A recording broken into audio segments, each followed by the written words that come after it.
At this stage, we have mainly the newly developing popular or yellow press and other developments which raised major and novel problems for governments and ruling classes.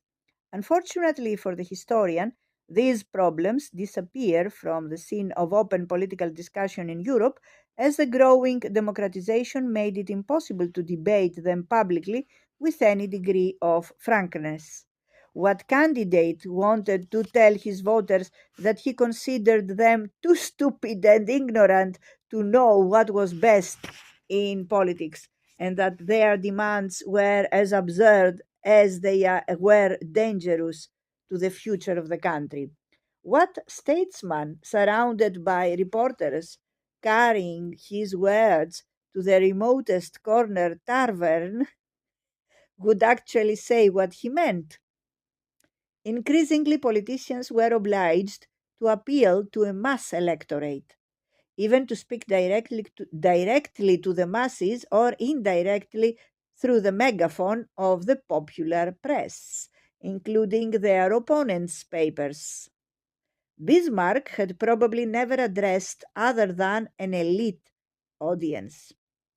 Gladstone introduced mass electioneering to Britain and perhaps to Europe in the campaign of 1879.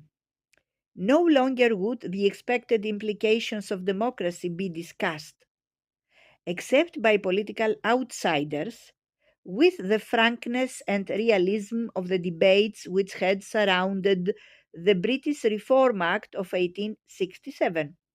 But as the men who governed wrapped themselves in rhetoric, the serious discussion of politics retreated to the world of the intellectuals and the educated minority public which read them.